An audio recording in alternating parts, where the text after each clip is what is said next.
انہوں نے یہ 3 سوال کیے۔ اللہ کے نبی صلی اللہ علیہ وسلم نے فرما دیا کہ میں کل بتاؤں گا، انشاءاللہ کہنا بھول گئے۔ انہوں نے بغلیں بجانی شروع کر دی کہ دیکھو ہم نے سوال کیے اور محمد صلی اللہ علیہ وسلم جواب نہیں دے سکے۔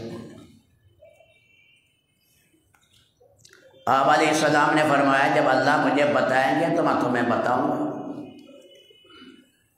تو روح کے بارے میں تو اللہ تعالیٰ نے سورۃ بنی اسرائیل میں فرما دیا یسألونک عن الروح، یہ آپ سے روح کے بارے میں پوچھتے ہیں، آپ فرما دیں وہ امر ربی ہے، میرے رب کا حکم ہے، وہ اتنی باریک اور گہری چیز ہے تمہاری سمجھ سے بالا تر ہے۔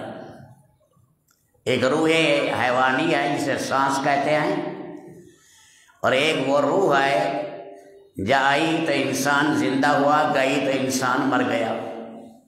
فرمایا اس کی حقیقت تم نہیں جان سکتے، یہ تمہاری فہم سے اونچی چیز ہے۔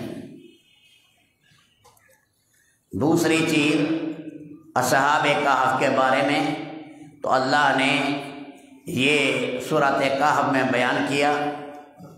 جمعہ کے دن یا جمعہ کی رات سورۃ کہف پڑھنی چاہیے۔ بڑے فضائل بھی آئے کہ زمین سے لے کر آسمان تک کا جتنا فاصلہ ہے اتنا نور قیامت کے دن اس کے آگے ہوگا جو سورۃ الکہف پڑھے گا۔ جمعرات کی رات پڑھ لیں یا جمعہ کے دن کسی وقت پڑھ لیں، کوشش کریں جب پہلے وقت مل جائے اس میں اول وقت کے اندر پڑھنے کی کوشش کرے، کیا پتہ بعد میں مشغولیت ہو جائے اور اس مصروفیت کی وجہ سے وہ سورۃ کہف رہ جائے۔ فرمایا وقت نہیں ہے یا بھول گیا ہے یا موقع نہیں ہے تو کم از کم اس کی ابتدائی 10 آیات یا آخری 10 آیات پڑھ لے۔ بھول گیا ہے، سورج غروب ہونے کے قریب ہے، جلدی سے چلو 10 آیات تو پڑھ لیں، ابتدائی 10 آیات یا آخری 10 آیات۔ پہلے مساجد میں باقاعدہ آپ دیکھتے ہوں گے پرانے آدمی الماریوں میں سورۃ کہف رکھی ہوتی تھی کہ اس کو علیحدہ کر کے رکھتے تھے تاکہ مسلمان جمعرات کی رات اور جمعہ کے دن اس کا اہتمام کریں۔ فرمایا اوسما من فتنۃ الدجال، اگر دجال بھی آ گیا اللہ پاک اس کے فتنے سے بھی بچائیں گے، کیونکہ سب سے بڑا مہلک فتنہ، خطرناک فتنہ، مرتد بنانے والا فتنہ اور سب سے ہولناک فتنہ فرمایا وہ دجال کا فتنہ ہے جو سورۃ کہف پڑھتا رہے گا۔ اگر بالفرض دجال کا ظہور ہو گیا اللہ پاک اس کے شر سے اس آدمی کو بچائے۔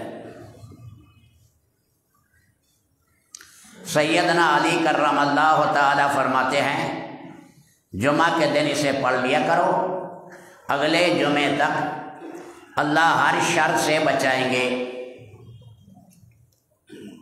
کتنا بڑا اللہ کا وعدہ ہے، اس جمعے سے اگلے جمعے تک اللہ ہر شر سے بچائے گا، اس کا آدمی اہتمام کرے۔ اور جمعے کے دن جمعے کی نماز کے بعد سنتوں میں یا ویسے 7 دفعہ سورۃ اخلاص پڑھ لے، 7 دفعہ سورۃ فلق پڑھ لے، 7 دفعہ سورۃ الناس پڑھ لے۔ فرمایا کہ اس کے بھی اللہ پاک 7 دنوں کے گناہ معاف کرتے ہیں۔ بعض روایات میں یہ بھی آیا ہے کہ اللہ 10 دن کے گناہ معاف کرتے ہیں سورۃ کہف پر اور ان سورتوں کے پڑھنے پر۔ ہفتہ جمع 3 10 ہو گئے، اس لیے اس کا پورا اہتمام کریں۔ وجہ یہ ہے آگے اصحاب کہف کا قصہ آ رہا ہے، اللہ نے انہیں ظالم بادشاہ سے بچایا، اس لیے پاک نبی نے فرمایا درندہ حملہ نہیں کرے گا، ظالم اس پر حملہ نہیں کرے گا، اللہ اس کے شر سے بچائیں گے۔ یہ جو آدمی جو سورۃ کہف پڑھ لے تو پاک نبی صلی اللہ علیہ وسلم پر یہ واقعہ اترا۔ اس کا خلاصہ ہے ہمارے لیے بہت سی ایمان افروز باتیں بھی ہیں اور بہت سے عبرت آموز اسباق بھی اللہ پاک ہمیں نصیب فرماتے ہیں اس واقعے سے۔ اس لیے کہ قرآن کریم میں جو واقعات آتے ہیں وہ قصے کہانیاں نہیں، بلکہ ان واقعات میں بڑے بڑے مضامین اور بڑے جو ہے عبرت کی باتیں ہوتی ہیں اور ان کے بڑے بڑے ثمرات ہوتے ہیں ان واقعات کے اندر۔